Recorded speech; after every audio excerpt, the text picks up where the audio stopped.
Hello and welcome to our special coverage of the Russian invasion of Ukraine. I am Ladi Akhtariduluale. The headlines. Ukrainian Orthodox priests lead vigil after fatal helicopter crash near Kyiv as condolences pour in. President Volodymyr Zelensky asks that tank supplies come quicker in a speech to Davos.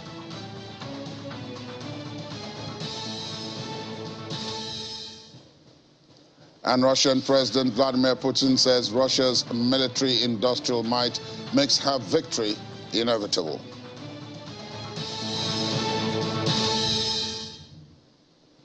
Priests from Ukraine's Orthodox Church led a vigil service in Brovary after a helicopter crashed into a nursery, killing at least 18 people. The military-industrial complex was ramping up production and was one of the main reasons why Russia would prevail in Ukraine.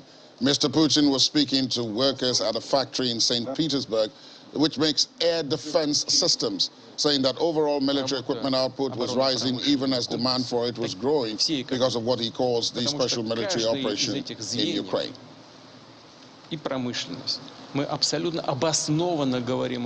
We are absolutely justified in saying that we are fighting neo-Nazis. After all, Bandera, who collaborated with Hitler and whose subordinates shot civilians, has been elevated to the rank of a national hero of Ukraine. Can you imagine? Everyone keeps silent, pretending they do not notice that. They continue the practice, barrier squads shooting civilians. They continue this abuse of peaceful civilians of the Donbas region and nearby territories. The work of the defense industry, companies such as yours and people such as yourselves, the work of the economy as a whole, each of these links, industry, the state of public finances, the social sphere, all form the basis of our effective development and victory. It is assured, I have no doubt about this, it is also assured by the things you're working on, the way you work and what you do. Let's talk now to Dennis River, researcher at the Institute for Security Studies, joining us virtually from Pretoria in South Africa. Good morning to you, Dennis, and even though we're 19 days into the new year, Happy New Year. Good morning and Happy New Year. Let's start off from what we've been reporting. It seems as if there's some kind of consensus that this war now is going to move on the basis of, on one side, how quickly the Allies can ramp up support for Ukraine by sending it weapons of different types, and then on the other hand, by how quickly Russia can ramp up its production of its own weapons to be able to use in this conflict. Is that a fair assessment of all that you have heard so far concerning this? In a way, I think, however, these two trends are connected. I think the reason why we're hearing more and more discussions about sending tanks, sending long-range munition to Ukraine is directly connected to these fears that Russia will ramp up its military offensive. In fact, I'm afraid that it is a direct response to intelligence coming, that has been collected by all these European and American European countries in the United States of America. They come to realization that in order to fight off this new wave of the invasion, they need to supply Ukraine with appropriate munition. Unfortunately, not so much Great Britain and the US, but European countries, specifically Germany, has been reluctant to supply weapons in time. You may remember that the discussions about the tanks has been going on since last year, since spring last year. And Germany has been reluctant and continued to be reluctant. And the fear here is that the response from the European countries to finally send the much needed equipment is reactionary in nature. It didn't come from a strategic thinking about what Russia will do next, which has been in the public eye for a while. The fact that Russia is preparing a next offensive has been a known fact for a while. And however, it seems to be a reaction to these trends, developing trends, as opposed to a strategic thinking, which is, of course, not what you want to have in a situation like this, in a war where people are dying every day. I think the seriousness of the situation can be illustrated by the fact that recently Polish officials have come out. Of course, Polish officials on the level they speak at, and not the top level. However, they suggested that perhaps Poland can send the Leopard tanks to Ukraine without the German consent, which is a major stumbling block right now, and around it. And that shows us, I guess, how serious they take this threat, and how they see the situation unfolding. As the winter is coming to Ukraine, the winter has been mild so far, but the temperatures are dropping, which means that the conditions are becoming more appropriate for military offensive. Previously, the slush and the bad weather prevented big military offensive in the east of Ukraine, but also in other areas. So we may in fact see a new offensive from Russia, and we hopefully will see large supplies of much needed heavy weaponry systems to Ukraine. There are many people who would say that they understand the reluctance of Germany in all of this. I agree with you that perhaps strategic thinking was not deployed across board, but the Germans are naturally reluctant, given their historical background, especially in the aftermath of World War II. They've got a very big military-industrial complex, but for them, this has been mostly about defense, not offensive. And so they want to do this in concert with the other European powers, but in particular with the United States. Chancellor Scholz has said that over and over and over again, that Germany will not move without the concurrence of all the other powers. So, again, does it go back to the issue of strategic thinking, or is it politics now that is taking center stage? Nobody wants to be held responsible should things go wrong. It is a fair point, but we also need to understand that U.S. legislation prevents the export of Abrams tanks. So, and there is no way that Scholz is not aware of the existing legislation. In other words, in order to export the Abrams tanks to Ukraine for the United States of America, they would need to really put a lot of effort into it. Whereas, and of course, the second challenge that we're facing here is that Abrams tanks are stationed, let's say, in the US, in the storage. They would need to be loaded onto ships. They would need to be transported. This is a tremendous logistical undertaking. Whereas the Leopard tanks, there are about 2,000 Leopard tanks in Europe, owned by different European countries, which have voiced their readiness to actually transport these tanks to Ukraine and actually give them to Ukraine.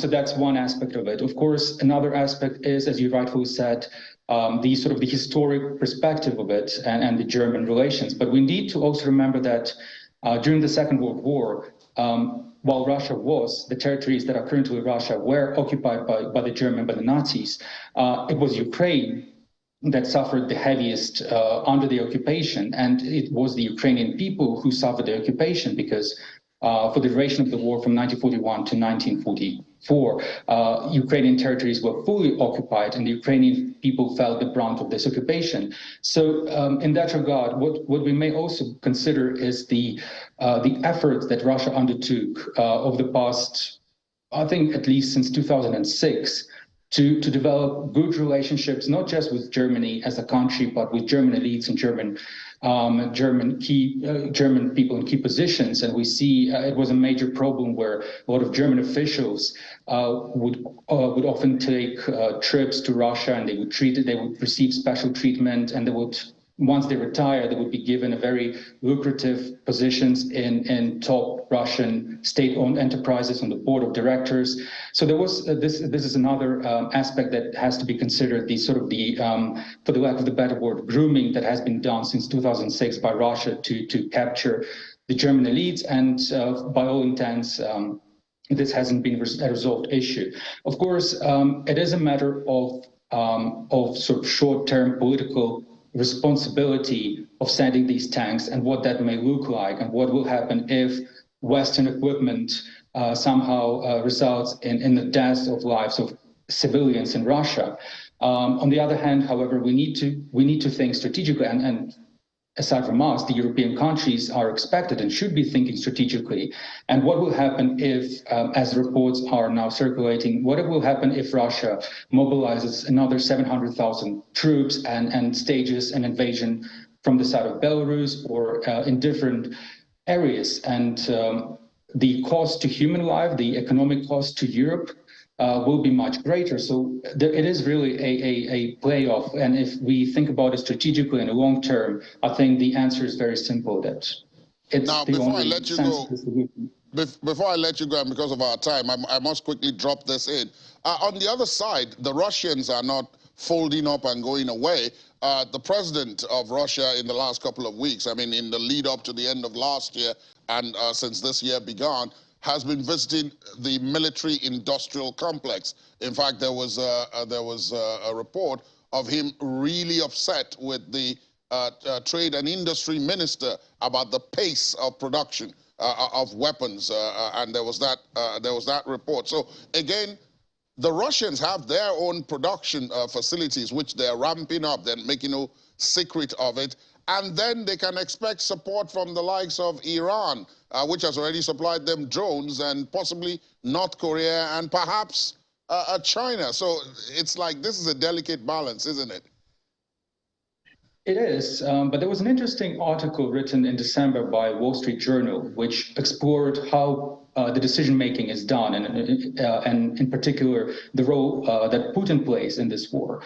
And the conclusions of this news coverage were not very encouraging, in the sense that the article stresses, based on the interviews with key experts and people within Russia, that the key experts in Russia, that Putin is isolated. He doesn't have the full picture of what is happening on the battleground. Only a handful of selected officials have access to him, and they're the ones who provide information to him. So in a way, the question is how aware is Putin about the realities on the ground? It was Putin who insisted that Kherson, for instance, which has been liberated since, should not be given away to Ukraine, despite the military pleading with him to abandon Kherson all the way back in June, July. So the political inflexibility of Putin and his lack of awareness, I guess, which is implied in this regard, may play a role here. I think it affects the war, and it affects his perception of the war and the chances that he thinks Russia has in winning this war. We may see a tragic defeat. Ultimately, what it comes down to is the loss of human lives and civilians who suffer because of this, of course. Of course, you did. I wanted you to touch on the support I mentioned from the likes of Iran, North Korea, and perhaps China. Yes. Well, in fact, indeed, it is a very balancing game. Iran, interestingly, recently there was a big story about munition that was discovered in Ukraine, used by Ukrainians, Iranian munition. So it seems that in one way or another, Iran seems to be supplying both sides. Obviously, Russia is favored here, and all the deals, arms deals that are coming now into Iran, the helicopters and missiles. China tries to have a balancing approach, as opposed to North Korea, who maybe, although even North Korea came out and said they're not directly supporting Russia. Even with this in mind, I think neither of the countries, unless China fully supports Russia, it would be difficult for Russia to continue at this pace, even with the support that it's receiving. There was an interesting report that went unnoticed in the media that came in the winter last year. It was a leaked transcript of the discussions that the head economists in Russia had with the government of Russia, and they were referencing the fact that almost more than 1 million people were taken out of the economy. More than 1 million people have also left Russia. So Russian economy, despite what Putin believes, is suffering heavily because of this war, and the war efforts. While Russia can sustain it in the short term, it's a big question for how long Russia can sustain this war in a midterm and long term, even with the support of Iran and China, who will not support Russia unquestionably. They would want something in return in any way. So even in this regard, I think if it is a balance, it's a very dangerous balance, and it can collapse quite quickly. Indeed. Dennis River, thank you so much for your perspective as always this morning. Do have yourselves a pleasant day and week ahead. Thank you. Thank you. And after the break, munitions ramp up. The United States moves munitions stored in Israel for use in Ukraine. Details in a moment. Please stay on with us.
Thanks for staying tuned. Welcome back. The United States has transferred American munitions stored in Israel for use in Ukraine and plans to send more soon. That's according to the U.S. and Israeli officials.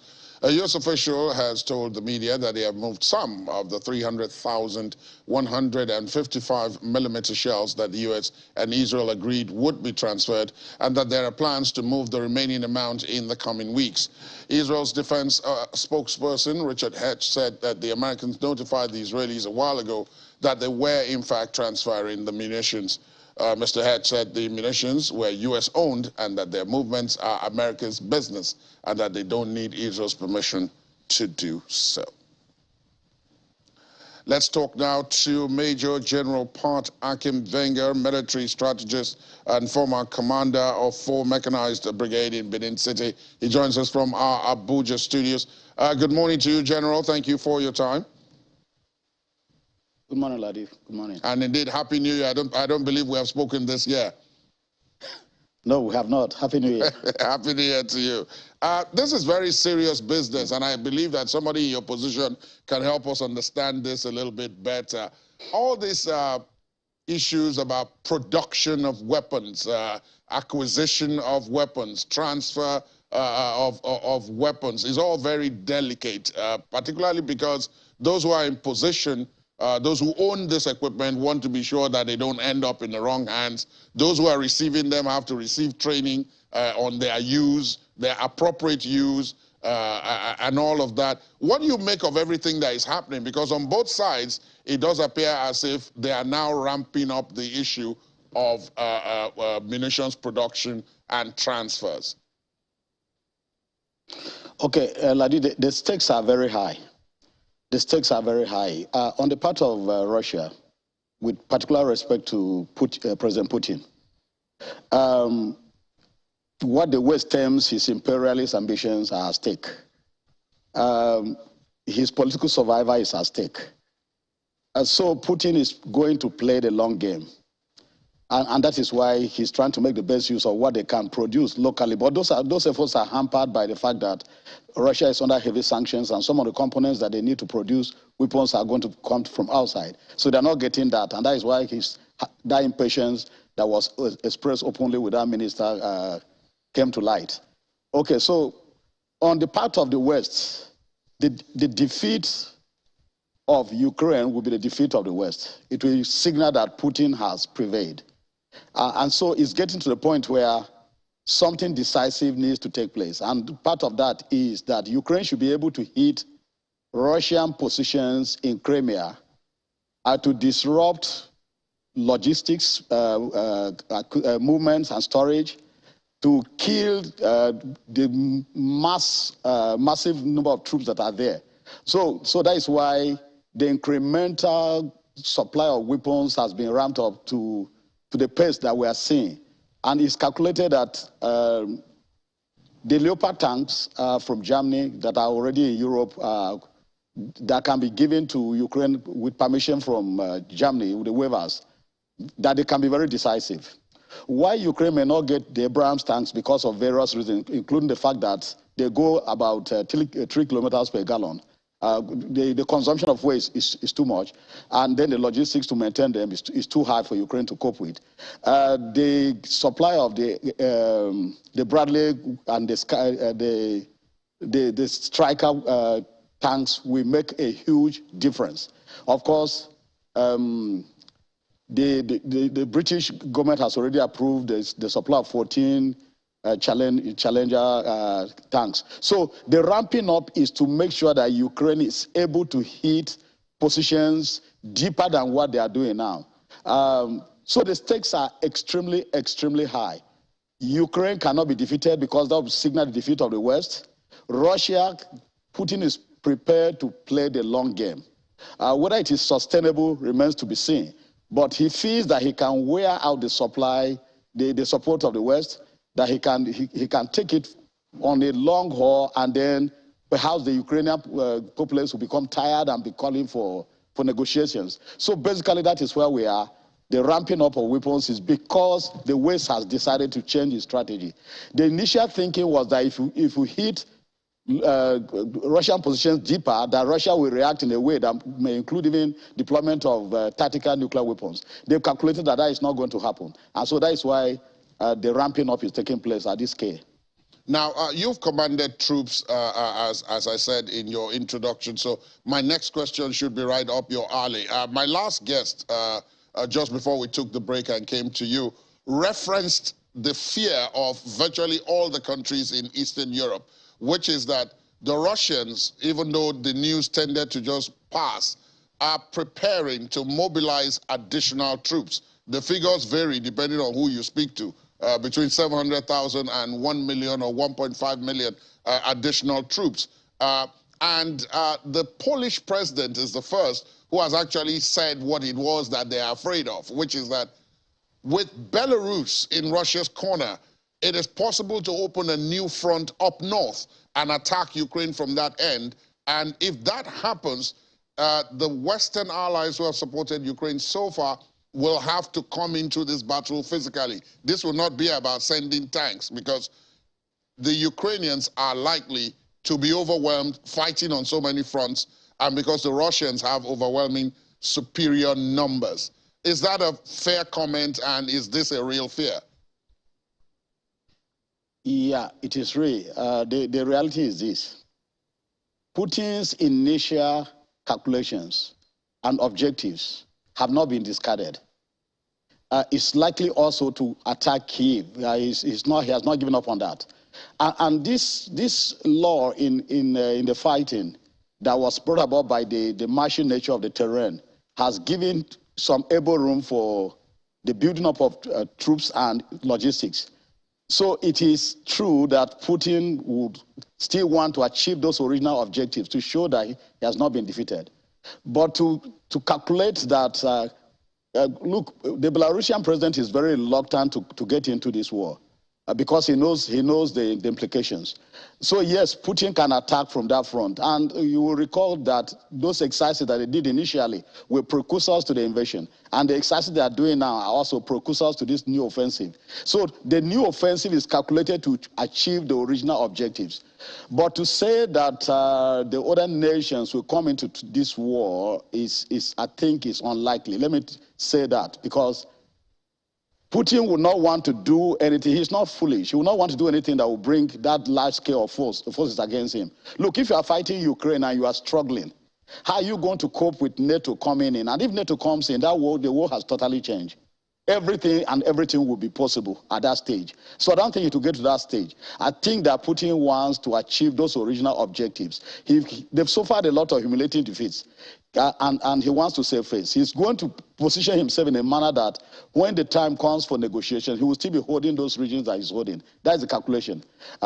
This war is not going to bring in I can wager that it's not going to bring in the other European nations. He's not going to be foolish enough to do things that will bring them in, because if you are struggling with Ukraine, if you are unable to fight Ukraine decisively the way you wanted, how will you take on NATO? How will you take on when all the weaponry and the troops and everything is deployed against you? So I do not think that is going to get to that level.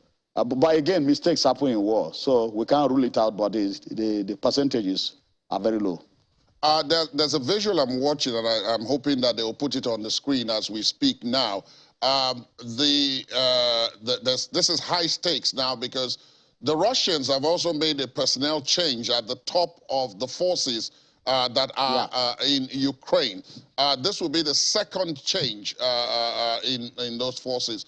Mr. Putin has now put Russia's top general, the equivalent of our own chief of defense staff, in charge of the forces.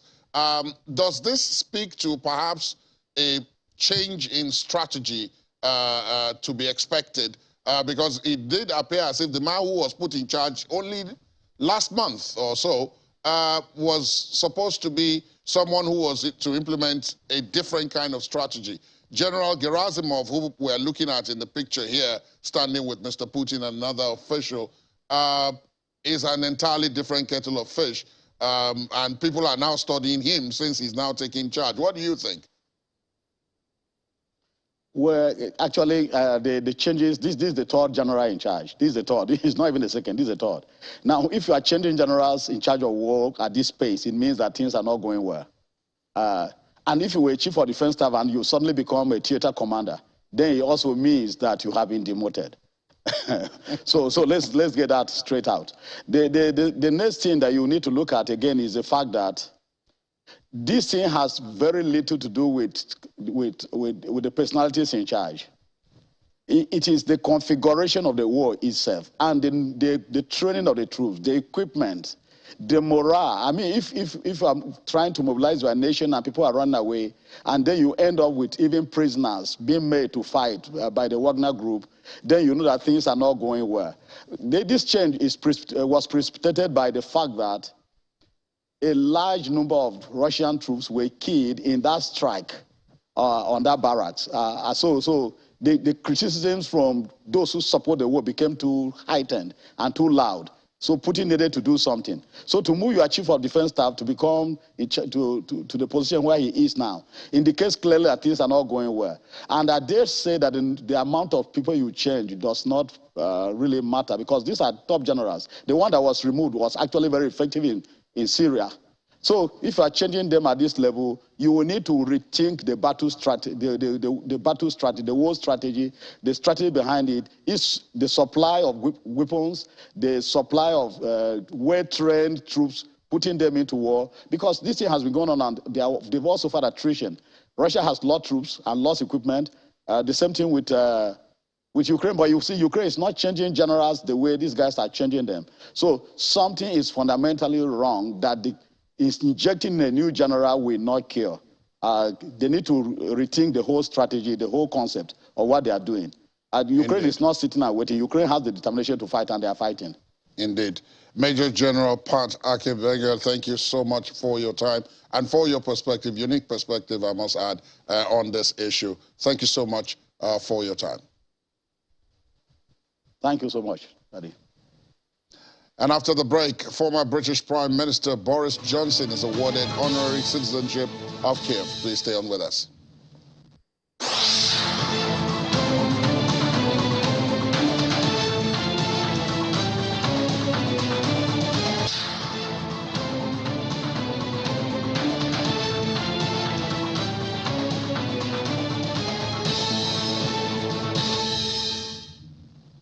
Thanks for staying tuned. Welcome back. Laddie Williams joins me from our business desk this morning. Good morning, Laddie. Good morning. Annual inflation in the Eurozone. Yeah.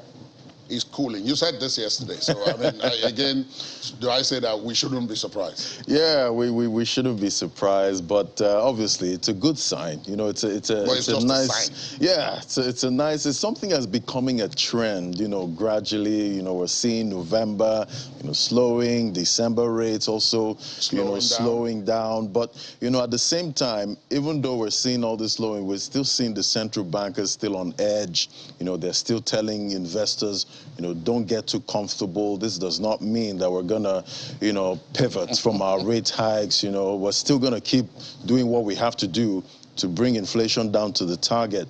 But at the end of the day, we know why this is actually happening in the Eurozone. We saw the two major commodities that, drove prices up the last time. We're seeing natural gas. We know how high, natural gas, went in 2022. Got to about $10, about $9, in 2022. That's we saw wheat prices, hit new highs. Well, all of that, we've seen all of that come down, towards the end of 2022. And obviously, that's pointing, to why we're seeing inflation actually taper, in the Eurozone.